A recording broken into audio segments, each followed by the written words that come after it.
Welcome to the Circle Star Firearms and Outdoors podcast, your home for the latest products and news in the shooting sports, hunting, and the great outdoors. And now, here are your hosts, Jake Cawthon and Jason Westmoreland. Hey everybody, it is Jake, Jason, and a special guest, Frank Baird, here today. Coming back again for the third time. Like he hasn't learned his lesson from the first two. With Circle Star Firearms and Outdoors. Thank you all for watching. If you're out there listening, however you're doing it, we appreciate it. If you've liked, shared it, it means a lot to us for more and more people to hear about us and let us know what they're thinking of our show. Especially if you told your mom and them. That's right. And if you haven't done so, go ahead and do it. Let everybody know about us and like, subscribe, share, buy us a beer, whatever you want to do. Because I guarantee if you like it, they probably will like it. That's right. Yeah, it's that special demographic. Yay. So, y'all know last time Frank came in here, he is one of the owners there at B&B Taxidermy, world traveler, hunter extraordinaire. Yeah. The hunter, probably the best and funniest story we ever had there. With Absolutely. The old Bigfoot. Gorilla. Yep. And then he taught us all about taxidermy. And Well, I tried to. Enough for our small little heads to try to comprehend because, man, it was intricate and interesting. And we've had more compliments on that show. Just like us, people were like, I had no idea. People loved it. So, but today we're talking about something a little different. So he's here for a little. This dude, I'd say show and tell, but there's no necessarily show or tell. He gets to live the good life and travel all over. We've talked about it before. He's hunted a couple places. It must be nice to be rich. So, I wouldn't know. Just a working guy. So he was able like you. to go, like a regular working guy does for about 6 weeks to no, Yeah. no, 6 weeks. 10 days. right? 10 days to New Zealand, which for people like Jake or conspiracy theorists, do not believe it's a real place. No. I do. That's where Mordor is. I was going to say, I guarantee, dude, I should have called it because I knew a Hobbit reference was coming. There's a Hobbit reference coming. Yeah. That's where Samwise and Frodo defeated Sauron to protect Middle Earth, sir. That's where it happened. Well, Frank. That's where Bilbo stole the ring. And it really, I hope if Morgan's listening, he's having an aneurysm because that kid knows every teeny tiny detail. And Morgan's the guy that sharpens the knives on the weekends, and he knows. He's big enough into it. He's got all the elven words from the ring tattooed on him. Yeah.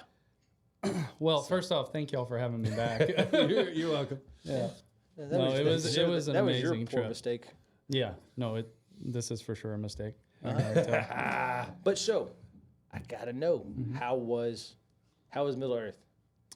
I didn't see any hobbits or anything like that, sadly, but No orcs? Every other view was just breathtaking.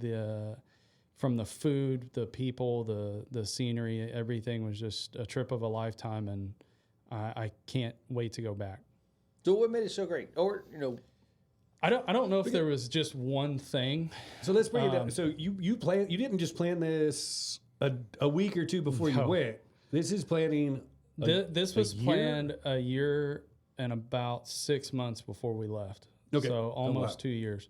And yeah, I mean, that was a bit extensive, I guess, but thankfully we kind of had some changes in our schedule and it just worked out that way. But I guess to kind of answer your first question, it wasn't really just one thing that made it great. It was a combination of so many things. The country of New Zealand itself is probably the cleanest place I've ever been. I wasn't alive during this time. Jason, you might have been. There's a good chance. he absolutely was. He's 45-year-old. I've had it described. The cities there look like 1950s U.S. Mm-hmm. There's not a piece of garbage. The water is just the most pristine, clear. I've never seen anything like it anywhere in the U.S. Same thing about Australia, which Yeah, I know they're small next to each other. towns in Australia. were Well, the same only way. difference there is there's no snakes, no spiders, no scorpions. Which in Australia there is. Yeah, there's a couple. Just an overall phenomenal trip. And I got to do some stuff on this trip that I've never done anywhere. I got to play golf, which I'm not a huge golf guy, but it was kind of one of those things. You're here, it's right there. Might as well. Yeah, and it was just breathtaking. So let's start from the beginning. How did you pick New Zealand, this outfitter for it? Let's take the listeners on that trip, because there may be some guys out here that are actually planning a New Zealand trip or considering it. And, for me, it'd be hard. I would be overwhelmed trying to find, if I had the animal I wanted or the place I wanted to go, that's pretty easy. But then you have to find the outfitters and how do you vet them and choose them and all that stuff. So what was yours? Luckily, being in the business, we kind of get to weed through the guys that aren't worth going with pretty quickly. Y'all get all the progress reports, don't you? Yeah, we get a lot of progress reports. And Gary, his name, Gary Herbert, is the outfitter that we go with. His name just kept coming up. And we actually met him at Dallas Safari Club. And him and his family are just as nice as they can possibly be. And it is a business ran very similar to ours. It is a family run. Him and his wife started it 30 plus years ago. He's been in the hunting industry his entire life. He hunts overseas himself, whether it's here in the U.S. or Africa.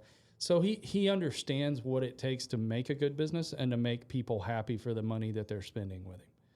And that right there is probably the biggest thing that drove us to Gary was number one, the references were just through the roof.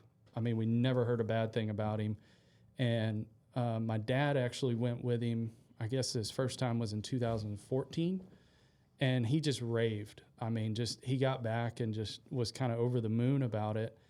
And so it was kind of an easy choice for me when I was putting a group together to go over there. It was like, well, that's the guy, Yeah.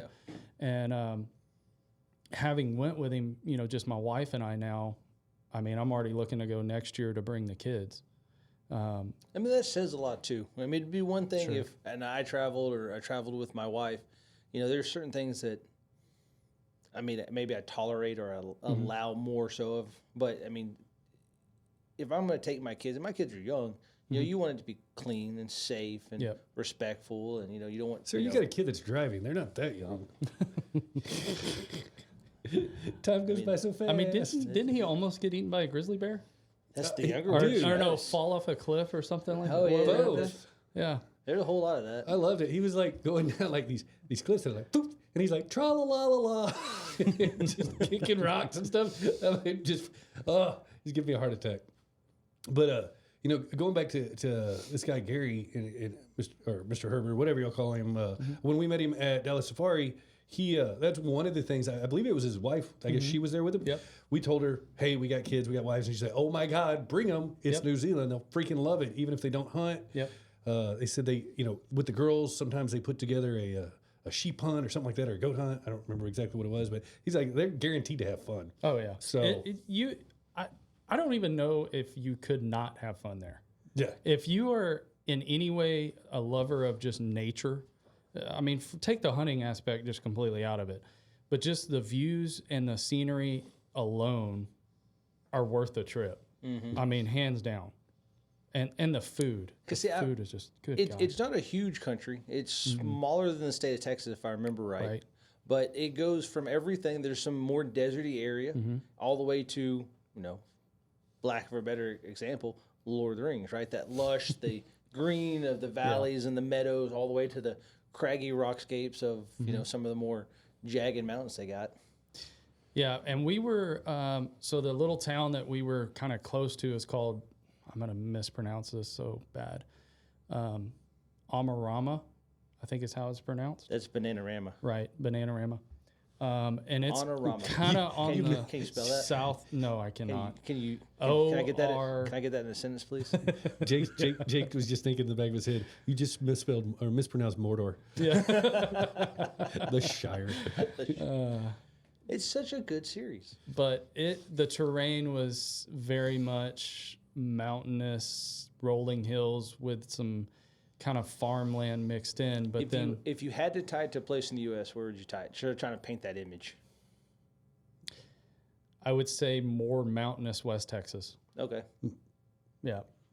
So a lot more elevation, but yeah. What was your elevation? How high did y'all get? So the highest we ended up getting was around close to 7,000. No, that's not horrible. No, it's not.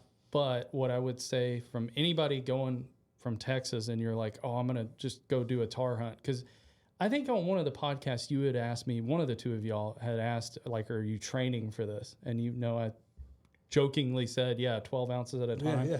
I probably should have trained a little bit. Hindsight. Yeah, we actually, that morning, I don't know, are we ready to dive into hunting stories? Sure. Well, see, you text, and that's the best part. One day, because he texted me throughout while he was there, just, as stuff was going along, because he knew I was excited about it. And I messed up. I was like, oh, this is going to be a good story.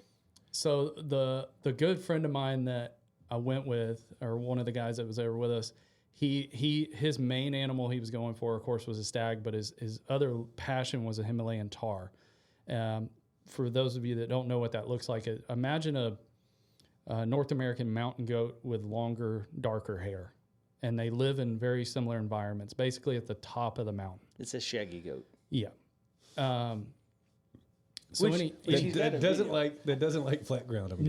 Not even a little bit. So he showed us a video right before we started this podcast, and he's scanning down, and it goes from this, like, it looks like West Texas, kind of low rolling hills, and he starts going up, and he's like, look at all this beautiful territory, all this great ground and cover and food. A tar would be perfect to live in, but and he scans up like another 2,500 feet. He's like, it's at the very top of that thing. Yeah. For no real good reason. No reason at all. I mean, there's not even liking where it's at, and there's like five of them. What was crazy about that? Let me back up for just a minute. So let me paint the picture for you. This buddy of mine that I've known for years and years, he is a true diehard, I want to work for it hunter, and I respect that. Yeah, and I told him, I said, dude, I'm going with you. Like, I want to experience this as well myself. Like, let's do it. Well, he was a little under the influence the first night, let's say. So he gets a little cocky and he starts telling our guide and the owner that, like, oh, these little mountains around here aren't anything. They're cute. Yeah, we got this. Like, we're going to run up there and kill this tar and yada, yada, yada. It's like walking into the Asian restaurant and being like, y'all don't know what spicy is. Yeah. Oh, been there. Dude, new. Hey, sidebar, never tell them, hey, I'll just eat what you had for dinner.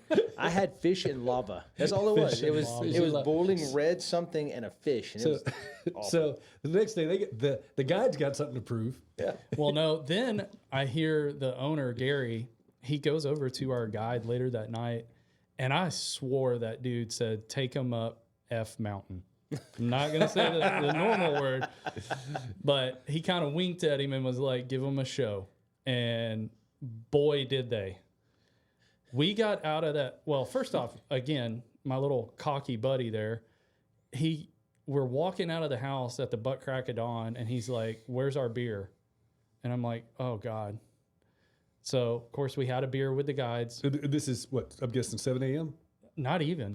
Nice. Like 6:30. I like your friend. A lot. I will tell you, I do too. I love him to death. We had some serious bonding moments on that mountain, but not one of them was not about the first half of that walk where we're just belching this beer we just chugged.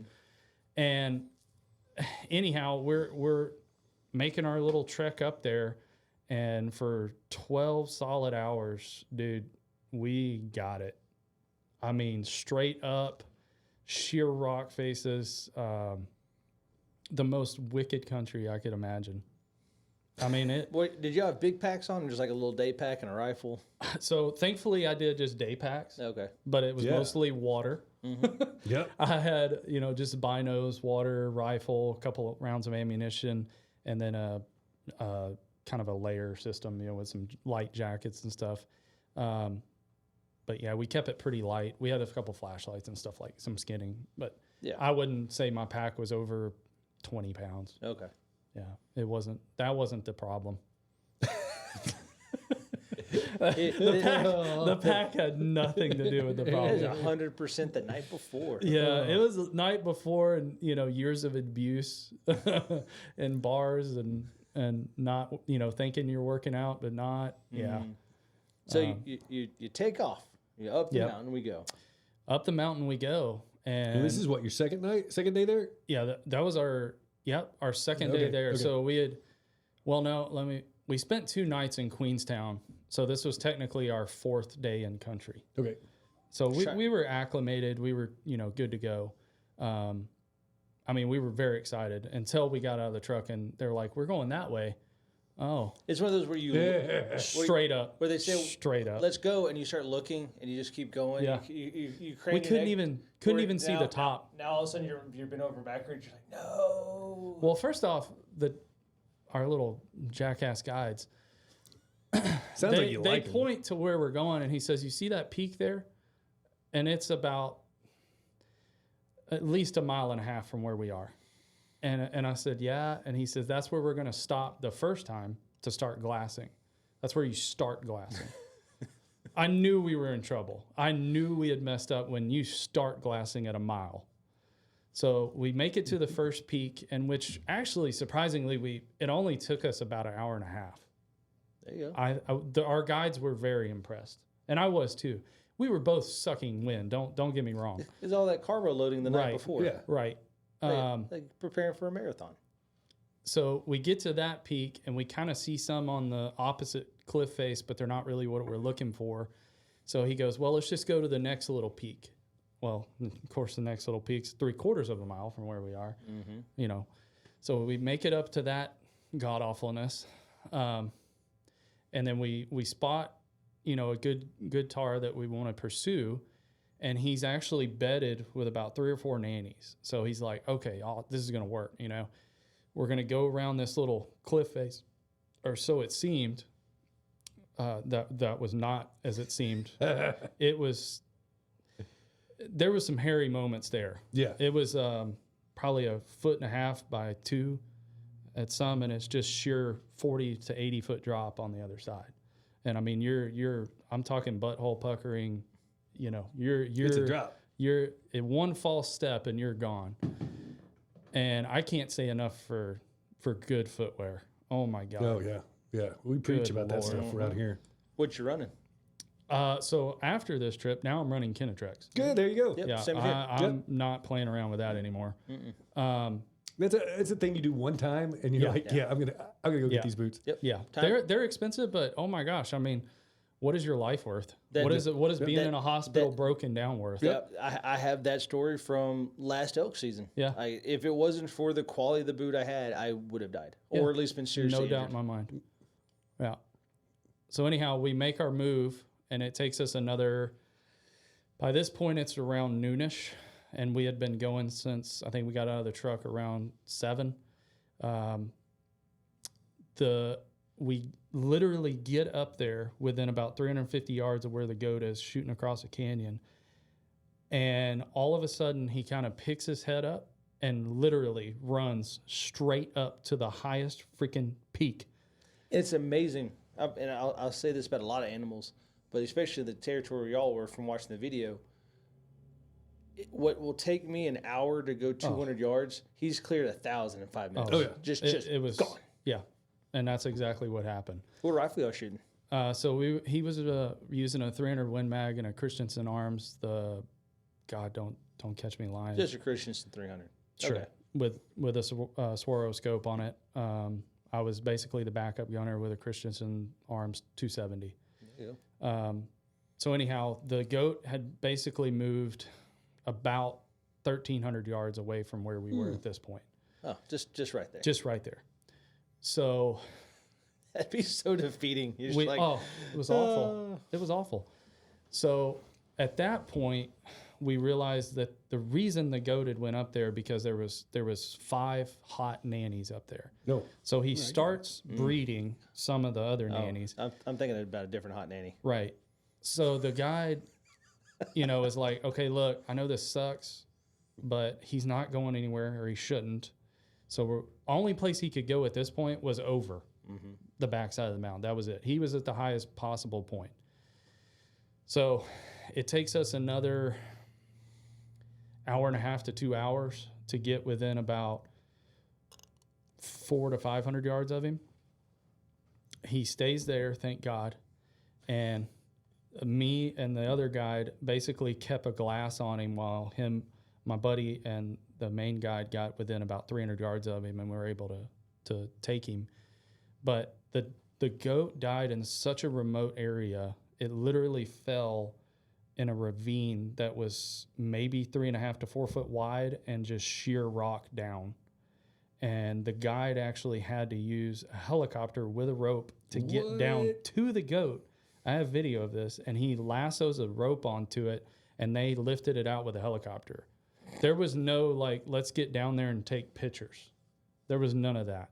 They had to helicopter the goat to a flatter spot where we could take pictures. It was... So he put a good shot on it, though. Oh, yeah. I mean, the large flaming eye that was right next to it didn't distract? No, you know, he put the ring on and went invisible for a few seconds. See, mine would be like the two wizards going at it, you know, in the background. I bet you like thinking about two wizards going at it.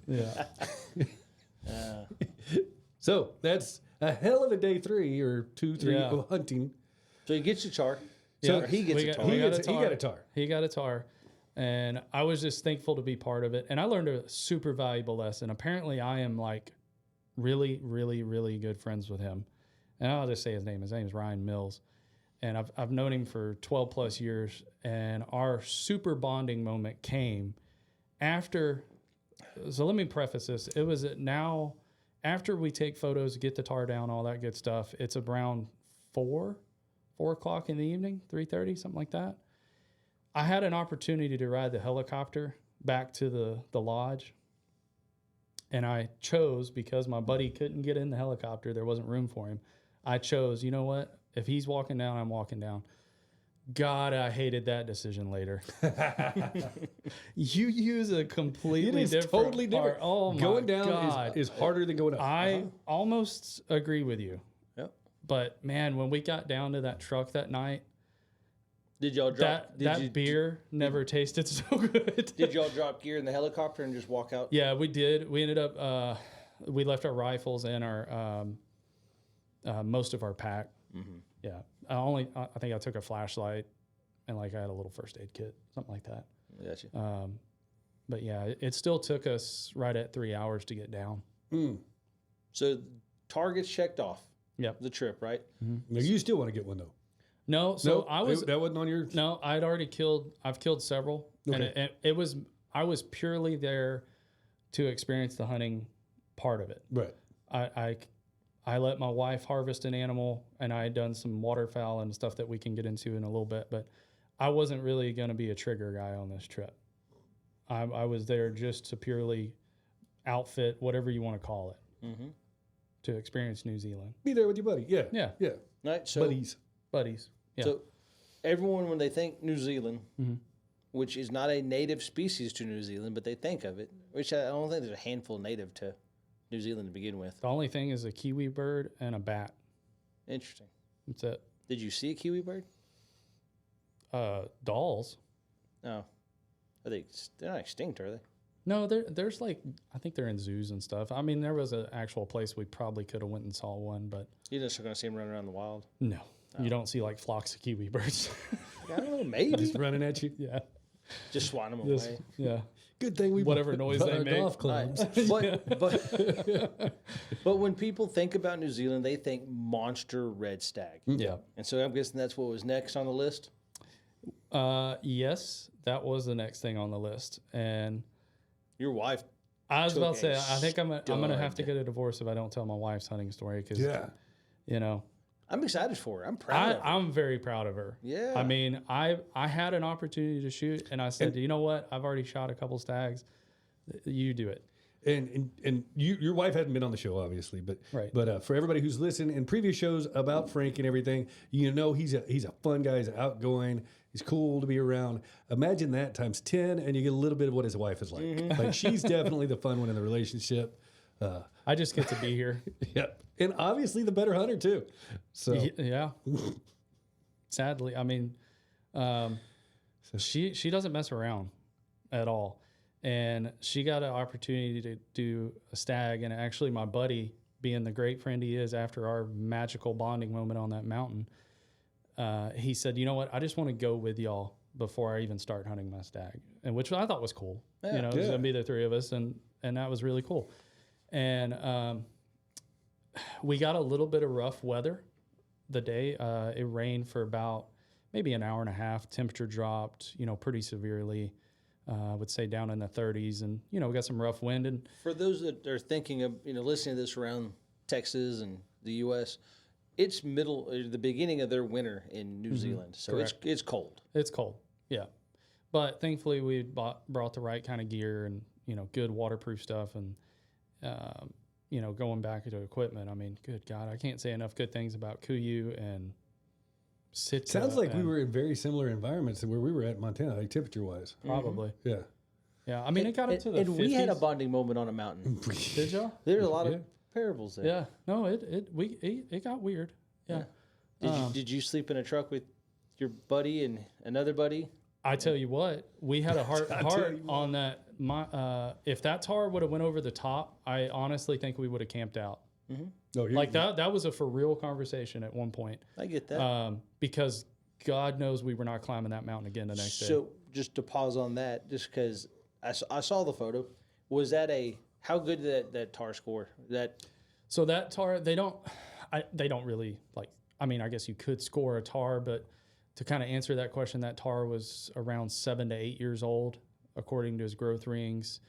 He had right around 14-inch horns, which a trophy is right around 10. Oh, so he's everything he you could was. have wanted. He Yeah. was. So I mean, he's a he was stud all tar. you look for in a very mature tar for sure. Okay. And I mean, half of what you shoot in a tar, right, is the coat. You're looking for that big I mean, it basically looks like a baby grizzly bear standing on the mountain when you see him. So anyways, going back to now we're stag hunting, which thank God the stags are in a lot lower, part of the world. They're at the beginning of Mordor. More Shire-like. Right. Shire-like. Yeah, a Yeah. lot Shire-like. Yeah. So they live in kind of like the valleys and the cuts before the big mountains. Very similar to an elk. Yes. Yeah.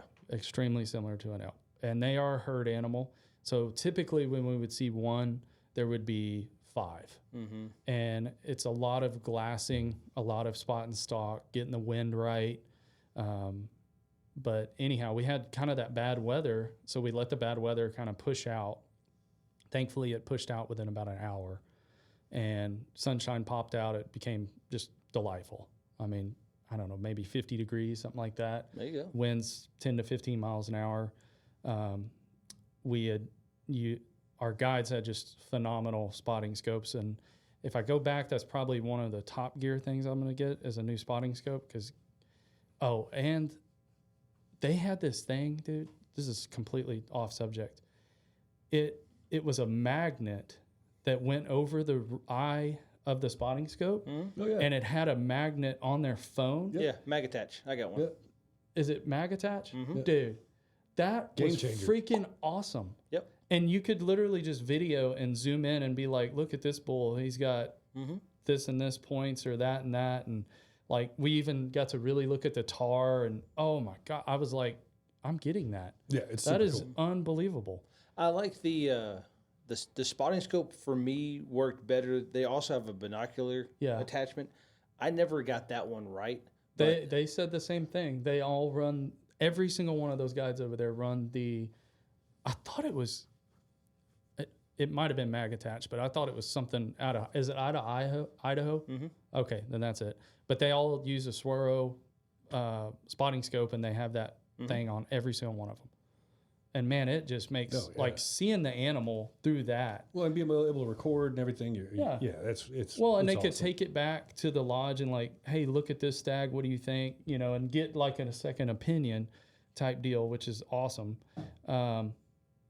So anyhow, we spotted a stag that we really wanted to make a move on, and he was, so we had thought. We thought he was by himself. We could just see kind of the tips of his antlers, and but if you ask her explanation of this story, we walked 5,000 feet up a sheer rock face and 40 mile an hour winds. Oh, you've got to put some spin to it. Yeah. So anyhow, we made a stalk on this stag, and it was a semi-difficult stalk. But unbeknownst to us, kind of the little face that we had came up, there was another stag or group of stags bedded down there that we couldn't see. and they winded us pretty quickly and spooked and actually ran the stag we were trying to get her on initially just completely over the mountain, and that was the end of that.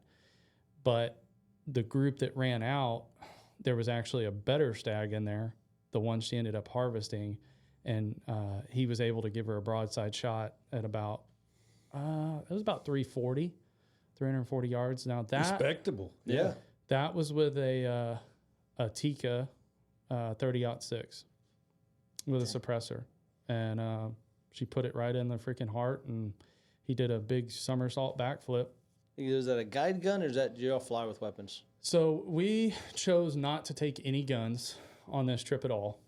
We used everything Gary had. He had everything from Christensen's to Blausers to Tikas to Remingtons and everything in between. Okay. And his guns were way more.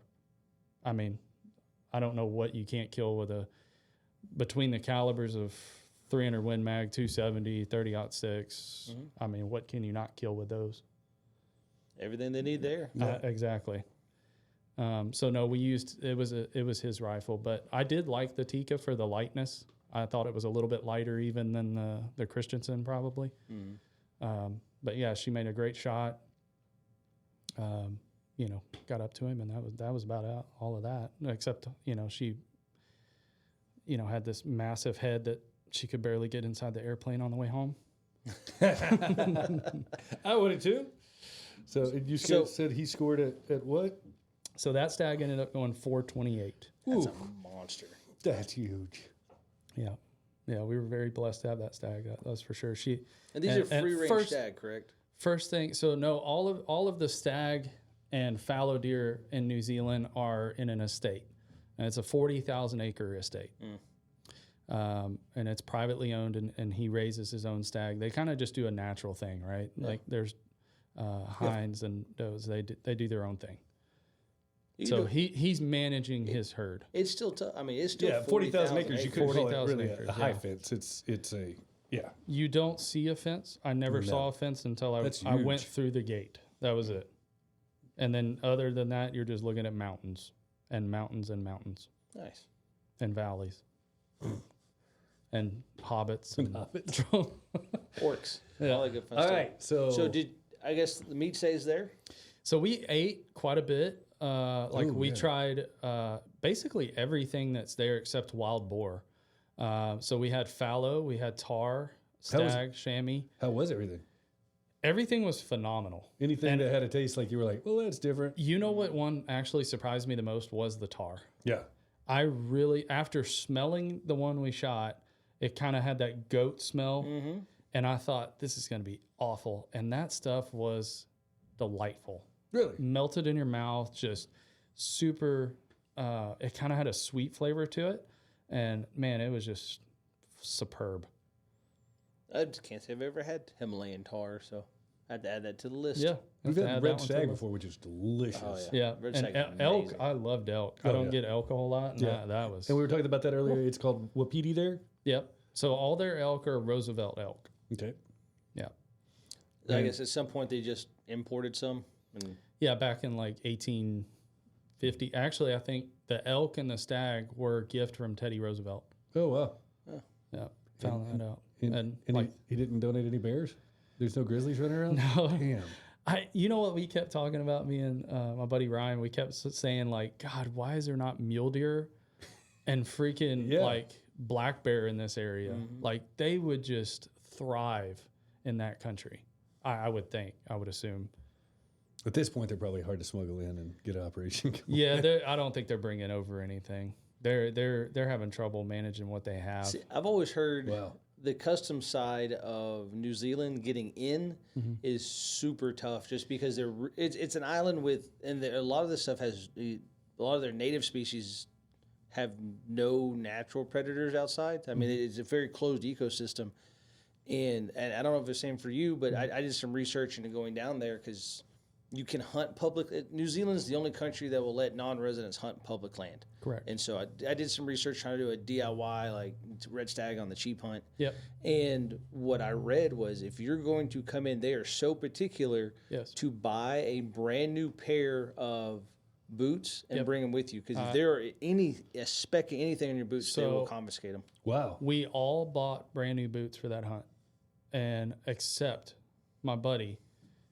And I told him, and they pulled him aside and literally, he had washed his boots before he packed them. Mm-hmm. They washed them again. Really? And they found this itty bitty little speck of dirt, and they almost threw him away and wouldn't allow him. And his beef jerky. They got him for that too. Really? Beef jerky? Beef jerky. Yeah. He literally has a sticker on the back of his passport that says beef jerky okay with a check mark through it. He was so proud of that stupid thing.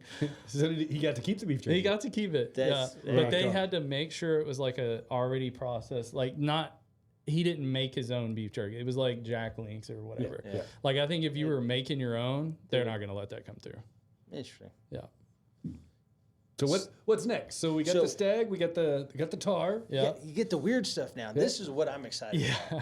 So then, so my buddy ended up getting a stag as well, and there was other people there that were all my clients and friends, and they're all harvesting tons of animals. So don't think there was only 2 things killed during these 6 days. There was right around 30 something animals. Everybody's having a good harvested. time. Everybody was having a great time. So then we decided, you know what? We're here. Let's go do waterfowl. What do you have? And he says, have y'all ever shot swan? Absolutely not. Let's go do that. I don't even know what swan you shot. So it is a Egyptian swan. Oh, okay. They are massive, Oh, yeah. huge. I would say their neck's about 3.5 to 4 foot long. Their body is kind of turkey-esque on the body size. Okay. Their wings are It's like got to a be 8 foot. big Canadian goose, like a big Canadian goose, not the little Ross goose, like the graders. And how you hunt them is the most redneck thing I've ever seen. With a trumpet? Almost. So you get in, they're right on the coastline, literally on this rocky coast, and there are these estuaries, basically like a little creek system behind the coast, maybe 100 yards, let's say. And these swans will be living in that estuary, and the guides will put 3 or 4 of you in the back of a Can-Am. Did you run them down? Well, you spot them with binoculars because they get in big groups and they just swim down these estuaries, eating mussels and whatever they do. And they drop you off about 200 yards from them. They go in front of them, push them up off the water, and they fly straight down the estuary, and you just have at it. Nice. And the limit, I think it was 8 per person. And we killed our limit, and there was 7 of us. So how big is the wingspan, do you think? 6 foot, 8 foot? I would say probably 6, Okay. tip to tip. It's a big bird. It's a massive bird. You basically aim for their neck. So more the size of a tundra swan versus a trumpeter swan? Yes, Okay. correct. Yeah, That's still a gigantic it's a bird. very big bird. Did you bring those back? I do. I have them back in the crate, yes. They were salted and fleshed, and I got those coming back. How are you going to mount those? So I think I'm going to do one flying and one kind of standing. Okay. I don't know. The flying one is going to take up so much room. It'd be cooler if you had like a Can-Am behind them. Yeah. A bottle of beer. Oh. So then the real fun probably happened that night. See, this is what I'm excited about because I've only heard Jason's side of the story because he's done something very similar to it. Okay. And he has But such a you sad did it story. in Australia, right? I did Australia. And you warned me about this. But yeah, I did not have the same experience you did. that's awesome. So the experience I got when we talked about it, because I kind of told my guide, like, look, I don't want to be out here shooting freaking babies and mamas and all that. And he said, dude, he goes, y'all have pigs back home, right? And I was like, oh, yeah, of course. And he said it is exactly like that. And he was not kidding. Really? So what it is they are a complete nuisance in New Zealand. These are wallabies, by the 20 way. Wallabies. Yeah, wallabies. Sorry, I should start with that. Baby kangaroos. Small kangaroos. Not No, big. Yeah, baby not baby. kangaroos. All right, Not let's baby not say kangaroos. babies. All right. But, well, Smaller in stature. unless you're my wife and she shot the biggest, It's the size of her. it is massive. That was the biggest wallaby I've ever seen. I'm pretty sure I'm going to have to mount that on a kangaroo mannequin. Wow. It is huge. So anyhow, they plant these massive kale fields. And the reason they plant kale is because it gets so cold and their winters are kind of harsh that it survives, right? Yeah, it's one of the things. And that's what they're using for like a cattle feed. And they rotate their cattle, similar to how we do our pastures here, through that kale field. Well, because they don't have coyotes or dingoes or anything like that, these wallabies just go completely unchecked. And I looked at one point with their thermal, and I counted at least 200 in this one field. Wow. And That's a lot of wallabies. Yes. Oh, it is ridiculous. And you have to say it like you're Australian. A wallaby. I'm sorry, I had to do it. It is bugging me. Not one episode ever. Not as serious ever. No. So So we got 200. We got 200 wallabies. Yeah. In the field. Mm-hmm. That's not a knife. See. Yeah. There you go. So it is purely just predator control.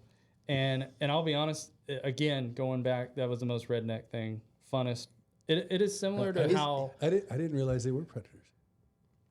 it's predator control. I guess to the kale. To the kale. Yeah. They are decimating some kale, dude. There's kale right now scared in New Zealand.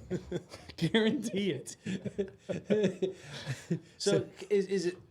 So in my mind, it's like that scene from, because you brought it up, and we're on a movie thing today. Crocodile Dundee. Yeah, where the rednecks are just in the truck cruising around. With the old big KC lights, and they're just running them down. Kinda, except it was with thermals and a little better equipment than that, and in Can-Ams. Yeah. But we get to this first spot, and I looked at, and we had been messing with our guides, right? Like, they're great guys. They're in their mid to late 20s. They actually hunt here in the U.S. on their off season. So they've got your personality. Oh, right? They dude, got your sense of humor. Oh, me and Ryan have got these guys pegged. We are into them deep. And yeah, exactly. Take all the So you're pegging these guys. You're into them deep. And they're deep, right? gosh, why did I say those words? And the best part is we both lean forward and stare at each other. So you and your guy are just, y'all are vibing out there. We're very much, yes, we're best friends at this point. After a good pegging, I bet you would be. Yeah. There was some weird stuff happening on that mountain, damn. Sounds like it. Yeah. It said y'all bonded. Anyhow, I did see a grown man Oh shit. put a red stag penis in his mouth. Was the red stag alive? It was not. Okay. I'm trying to get a picture in my mind. There you go. I'll go ahead and dive into that little story if you'd like me to.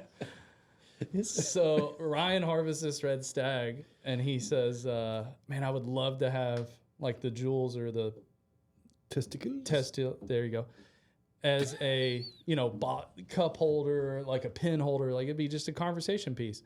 So we peel it out. Well, for whatever reason, our guide like cut the whole thing with the reproductive organs and all. And I'm like, I don't need that. I just need the skin, So I do as I do, and I take it out, and I kind of just jokingly toss this, 1.5 foot long thing onto my guide's shoulder. He takes it and he puts it in his mouth, like grabs it in the center. It was the freaking funniest thing I've ever seen on a mountain, because he puts it in his mouth. He gets this kind of like joking look on his face. We're all dying laughing, and he spits it out, and he starts kind of gagging, and he says, and I quote, "That tastes salty." We lose our mind. I have never laughed so hard. I almost peed. I was freaking laughing so hard. It was the best thing ever. And he's a freaking 23-year-old. That's awesome. Goober. Yeah. Anyhow, a lot of entertaining was going on. I will say that. That's where It was yeah, great time. So anyway, going back to the wallaby, he pulls us up to this spot, and I look over at him, and I'm like, Ben, don't lie to me. Are we about to go in a playground to shoot these wallabies? And he looks at me, and he says, well, there's no kids here right now. I'm like, oh, my God. And So you're on like the edge of town somewhere? dude, not at the edge of town. Not at the edge of town. We're like damn near in town. Because everybody knows the best place to find Yeah. a wallaby is the elementary Swing set. school. Yeah. Swing sets. But all joking aside, we were in like some type of little national park along this big mountain range, and they had planted all this kale these farmers do right along kind of the bottom edge of it. Dude, there were freaking wallabies everywhere. I think we killed like 15 in like an hour, maybe two. Did y'all eat them? We asked that, like all joking aside, and Ben said that he cleaned one time for a guy and cooked it like he did, like I guess the backstrap. I don't know. Yeah. And That's how I ate a bobcat and a coyote. did you? He said it was pretty good. Like he marinated it for a while, and he thought it kind of was similar to beef. I wouldn't eat one after just smelling it. They don't smell great. Really? No, they kind of have a like a skunky smell a little bit to them. You know, that like real pungent sour. No, I get it. Yeah, That's like And everybody it here is is- like, what do you do with all the pigs you kill? And I'm like, buzzards got to eat. It's not like the tarsal gland off of a whitetail, like that kind of smell. Not like a pheromone smell. More just like a, I mean, there was a little bit of a musk. but definitely But- more of a skunky smell. Yeah, but more of a like kind of hit you in the front of the nose type of smell. Interesting. Yeah. Yeah. I mean, I guess you could eat it. I'm sure. You can eat anything, right? Yeah. But Hungry enough. I mean, we had ribeyes that night, so I was. Yeah. you were good. Pass. So what else? Anything else? How late did y'all stay out doing that? So we made it until about 1 o'clock. Nice. Or So so. it is a lot like hog hunting. Yeah, I mean it's a very social event. So there was my wife, Ryan, and our guide in one buggy, and there was kind of two spots they were shuttling us and another group. Excuse me, between, and they'd be radioing, and you could hear them kind of shoot every now and then. And basically, we were at the base of the mountain, and they were on the top, and then we flopped spots. And it was like when we got on the top of the mountain, it was a completely different view. We could see the top of the city, and Ryan at one point asked, "Do y'all not believe in like stray bullets here?" Because I mean, there's lights all around us, and farmers would come by and just wave and be like, "Thank you." Let's keep going. Yeah, just like okay. And you're not out here with like 22s. I mean, we were shooting 223s or 243s, and See, what I like about listen to your whole story. We've been on several guided hunts, and a lot of times if you're not actively hunting, Get that man a beer. He can't read. he looks so thirsty. He's so thirsty. Here you go. Hold on. Ready? Brought to you by Oh, beer. beer. So, but on a lot of our guided hunts, if you're not actually, hunting during like the regular hours, we get back to lodge. It's okay. Here's food. Bye. They go to your quarters, Yep. right? Oh, Well, a yeah. lot of times we're tired or we're still actively hunting. Whatever we're there I chasing. hate that though.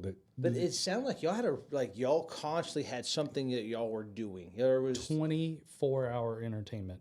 And if then- you wanted it, That's what you want. Because we not only did the wallabies in one night, and the reason I bring the wallabies up specifically is because we moved from one camp to another.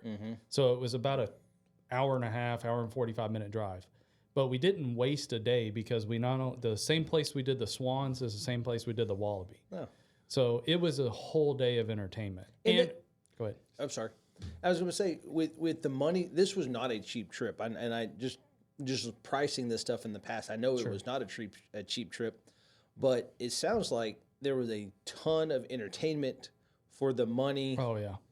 spent. Like even if the women are, we did it one day. We were too wore out and couldn't go.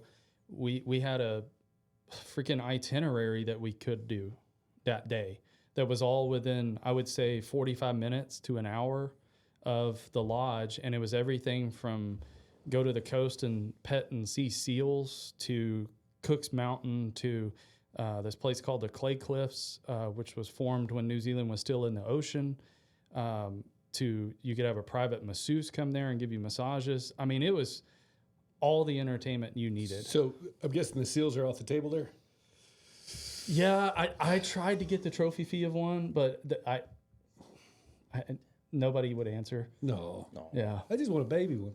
I know. My wife petted with the stick. She petted one real quick, but they're actually kind of mean. I bet. Yeah, That would be they don't too. they don't want to be touched. No. But they're neat. I mean, it was cool to. I mean, who gets The pet a seal, a right? half a? You're a foot and a half away from one. And yeah, it was freaking amazing.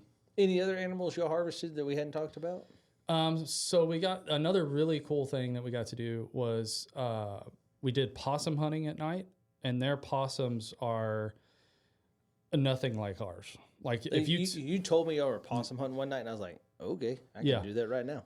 right, yeah, nothing like our. I would put it more like our raccoon, Okay. but it's kind of a real colorful, fuzzy, soft. It's a pretty looking Well, little it sounds animal. like it needs to die. Shit. Yeah. No, Yeah. right? Yeah, nobody likes soft, cute, fluffy stuff. Damn cuddly. Get over here. All right. But so we did that, and then we did a New Zealand waterfowl hunt, like a traditional duck hunt. For they have a duck over there called a paradise duck, and just a gorgeous bird, and it's similar to how we hunt geese.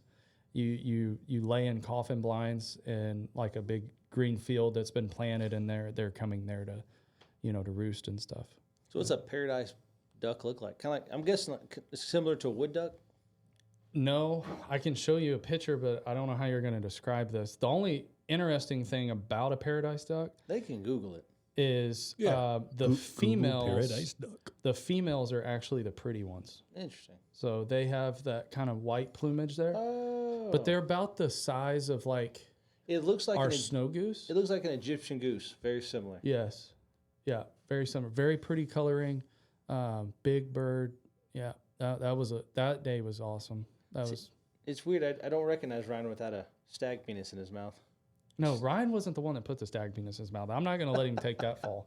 I'll show you that picture gladly. No. Well, Jake would like it. Yeah, Oh, they're beautiful. and I mean look at the landscape. You're hunting in the mountains. It's freaking. That was our view duck hunting. For those listening, it looks, if you've ever been to like southern Colorado, as you come up through Raton Pass, like you're going up 25 to Denver, like that area. Awesome. Oh yeah, He got it. Actually put The gag's the best The part. gag's the best part. Yeah. Yeah. Old Quinn there. Yeah. That's awesome. Calling you out halfway across the world. Oh, well, Jake and I have talked about doing this trip. Like we said, we talked to him at Dallas Safari. Reason being, so he was saying it's expensive. It damn sure isn't cheap, but it's a hell of a lot cheaper than hunting out west. That's true. Which is sad that, you could go halfway around the world and save I would money. explain it this way. And I had another meeting right kind of before this podcast specifically talking about this hunt. It's similar in price to Africa. It's really no difference in that.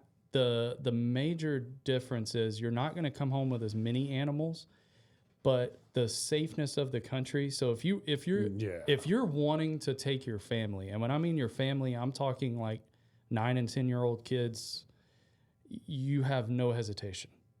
It is everything about that country is completely safe. And the other cool part about it is if you're driving down some random road and you're like, hey, let's stop there. That looks cool. You can do that and feel confident that you're going to have a good time. In Africa, it's a hit or miss. You might be abducted. Interesting. And that's the truth. Yeah. So if you're wanting like a true 24/7 for 8-10 days, whatever you're going to be there, entertainment for the whole family, yeah. Way to go. It's Yeah, it sounds like it, man. Is there anything you would have changed about the trip? the trip itself? Yeah. Absolutely not. Anything anything No, that you I didn't, can honestly think of not one thing. Is there anything that Besides maybe the length of the flight, which you really don't have any say over. Yeah, I mean, that really wasn't as bad as I thought. I took a little night pill and woke up and hell, we're damn near landing. Wow. That's and the way that to was do it. and we got a nice tailwind on the way back, and we actually shaved a lot of time on the way back. So actually, that wasn't even that bad. Honestly, I don't know if there was one thing. That's you know huge. what? There was one. When I got to the airport in Houston, I got to the metal detector and realized I left my favorite pocket knife in my pocket. And I had to throw the damn thing away. Dang. That was it. That was the one thing. Can't have nothing nice. So No. you made it through New Zealand with a pocket knife. No, I didn't even get to go. I had checked my bags in Houston. Oh, I got and you. I was got what at you're saying. security. Oh, man. Yeah, and I was at security. Yeah. That's like, so there's a lot of stuff I'm looking through. I've got a brochure from Mr. Gary Herbert's New Zealand hunting. So if y'all are interested in it, we can get you linked up with them and let you, Yeah. talk about hunts and opportunities. It's really a and- great way to do it. I mean, you can. And I'm you sure can reach Frank would out be to- more than happy to talk about his Gary Absolutely. experience. But that'd probably be the way to go. Is just holler at Frank Baird from B&B Taxidermy. He'll The guy He'll that picture on hook the you right up. side kind of looks like you from over here. I mean, if you squint and close your eyes. yeah, and turn around backwards. I said from over here. But let's see. So you didn't get a fallow this time. No, I think. So I'm gonna hunt the next time. I think They've got some ridiculous fallow. yeah, absurd fallow. We cooked some for lunch 2 days ago. God, it was delicious. I think I'm either gonna do a fallow or a stag with my bow. And then his pricing on boars, he's got them at $2,000. And around here, hog hunters are like, oh, who would pay that? It's a different animal. It is literally like Yeah. a different animal. They shot one when I was there, and it truly weighed. I saw the scale myself, and it was 348. With insane cutters. Yeah, Like stuff it's we that dream true about. European Yeah. boar. Yeah, the Russian, whatever. Yes. See, I like the idea of the stag, but the waterfowl hunter in me, the weird ducks that we don't get here, You would eat it up. and Like- the fact that you can ship them back, that's cool. Yeah, and there's a lot the of the- limit on the paradise ducks, there is none. Just shoot till And you this get tired. guy's And the same thing with Canadian geese. The mallards are 25 per person per day. What? their and you know lodging how- and you know facility what's is even insane, better? too. Their freaking hunting license is $20. Nice. That's hard to beat. So, having been there more than once, So this was my third trip, but my first time with Gary, Okay. and my first time kind of in that part of the country. That part of New Zealand was very different. so from, do you think you nailed it? You know that this is the time of year to go? Like, go when it's cooler, go it depends. get into winter? Okay. Were y'all so- there during the roar? No, and that's what I was gonna say. If you are like dead set on, I've got to go on the peak stag rut. I would say April, early May. Okay. So when we went, the stag were kind of already out of the rut, and there was some broken tines, and like you could tell their bodies were worn. Like them dudes, I could only imagine what that was like.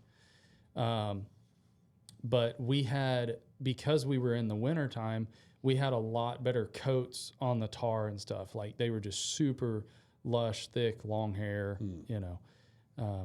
It was funny. Ben actually made a joke when we were up there on Death Mountain because we asked. FU Mountain. Yeah. Yeah. We asked, we were like, what is, because Gary raises a few tar. He has a couple in the estate there. And we were like, what is the difference in those and the ones we're trying to get? And he goes, about a 1/16 of an inch. Really? That was a joke. Yeah. There's a major difference hunting a wild one. Oh, nice. But he just, had to jab us that one time because we hiked up there for 9 hours. But what an experience. Jake and I you- talk about it all the time. It's the hunt. It's that. I'm when you- gonna it's get when y'all you- guys It's over when there. you Y'all have almost got to go. die. It's the best hunt. It is For sure. They're the best stories. They're the best times. And if you hunt with Jake, that's going to be almost every time, apparently. And they have this damn plant over there. I don't know why my brain's going here. Do you It's smoke called it? no. Oh. Sadly, you don't.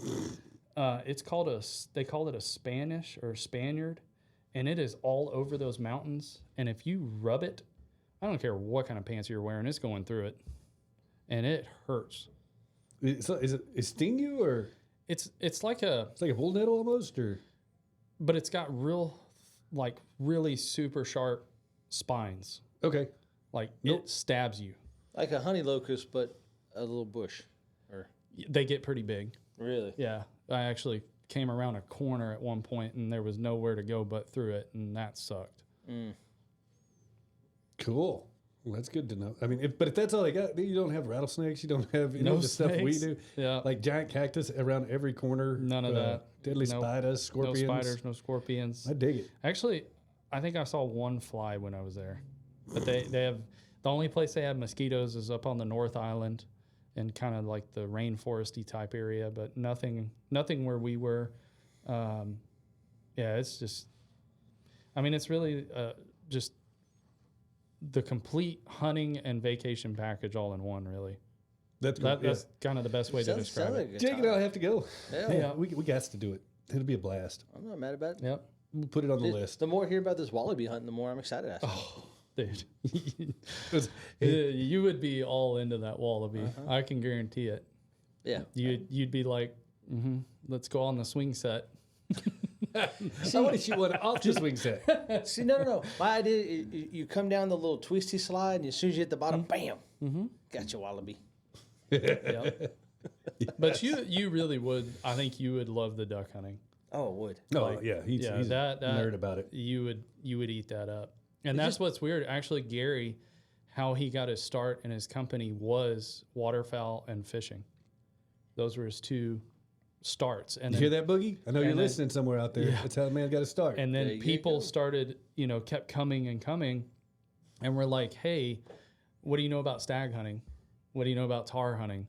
And it just grew and grew and grew. Figured it out from there. Yeah. I can appreciate that. Yeah. It's awesome. Frank, thank you so much for being on the show. Sounds like thank I had you. a Thank great you for time. As always. Having me. Yeah. Guys, if y'all want to know any more information about this, just reach out to Frank at B&B Taxidermy or contact Gary Herbert directly, I guess, at 866-742-5378 or gherbert@extra.co.nz. And, but yeah, I definitely reach out to Frank because he'll give you all the details he couldn't fit into the little hour we got right Yeah, here. and I'm sure there's plenty more to talk about. Oh, yeah. Yeah, I got some questions too that I can't ask on the radio. I bet. I figured. Guys, we appreciate y'all listening. Thank y'all so much. Thank y'all for having me. You know we're going to have Frank again soon. Remember, like, share, subscribe. That's the way this grows. Apparently, he is by far our most appreciated guest by our customers. So They love him. Oh yeah, the apes or the Bigfoot story still just Hey, resonates with our customers. You know the one regret I have about that story is when y'all asked me to tell it, you said tell the gorilla story. You gave the punchline away. Yeah, I guess we did. Did we? God. They still loved it, though. I know. It was would still have great. been so much because the first cut was the best, and then we realized I didn't think we were going to talk about the first cut. Oh, we can. Yeah. Yeah, we ran out of memory during it. It happens. Learning curve. Hey, we're figuring all this out. But Kenny did a great job splicing together. Yeah, he did. You never No. even knew. Yeah. No, Yeah. Kenny does a But the great job. first story was better. It was hilarious. Thank y'all so much. Again, like Jason said, thank you for liking, subscribing. If you haven't done it, keep doing it. Share it. Tell your friends and them. And if you need anything mounted, taxidermied, bleached, scolded, whatever, go down and check out B&B Taxidermy. They will take great care of you. They will share a bunch of fun stories. If you get a chance, there's a tiger cub in his office. If you'll steal it, I've got a bounty on it. We're just we got a project we've been trying to get him to work on for a year or two now. He won't go through, but it's okay. So he'll do the normal, but if you find the weird, he gets a little gun You shy. do a little weird. Just won't do really weird. See, I have It's an that idea. endangered species weird that I kind of hesitate on. But if it's a See, fake, so here's- don't want to give it away. You my bring God. up the weird, though. What about the beaver? The little tray. I got that. That's no problem. Years later. I know. It takes a little while. I'm still waiting on a suppressor from 16 months ago. Bird. That's not my problem.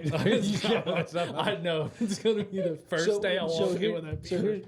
I want to know how you're going to mount the wallaby, because my thought is if I ever get a kangaroo, because it used to be kangaroo fights, Yeah. I'll go get a mannequin doing the whole what's that box style? Crocodile Dundee. It's got a name. Either way, but I get the old timey mannequin. Yeah. Boxing a kangaroo. I think that'd be a pretty damn cool mount. So, yeah, my wife has requested, Hey, yeah. she wants to put boxing gloves on it because when she shot it the first time, because we were using suppressors, I guess it didn't know where the shot had came from, and it actually ran to us and damn near got in the buggy. Nice. And she shot it again. And she goes, I think we should put boxing gloves on it. He was Or- a fighter. Or Yeah, he hear was a me out. fighter. Get a swing and just have it swinging. Yeah. See, Like it's on a little- that's like- what Ryan like- said. He like it's wants on a one of little those jungle little, like little circle, the spinny things. Oh, yeah, and little put it right carousels. on top of that. Exactly. See, I'm glad we're not the only people think I'm a dumb taxidermy. Yeah, we get you started. We keep Yeah. going. We're opening up a whole new side of B&B taxidermy. Yep. B&B comical mounts. Big money. Yeah, big one. Thanks, guys. Y'all have a great week. We'll Thank talk to you y'all. soon. Bye, Thanks again, everybody. Frank. Bye. Bye.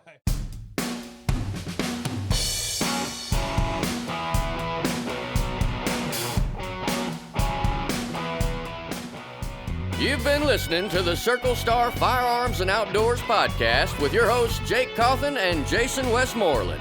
Be sure and subscribe so you don't miss any episodes. New episodes drop every Monday and catch up in between episodes on the Circle Star Minute every Friday. For more information, visit CircleStarFirearms.com, or better yet, come see our great new store at 6320 Highway 90 in Anderson, Texas. Until next time, safe shooting, folks.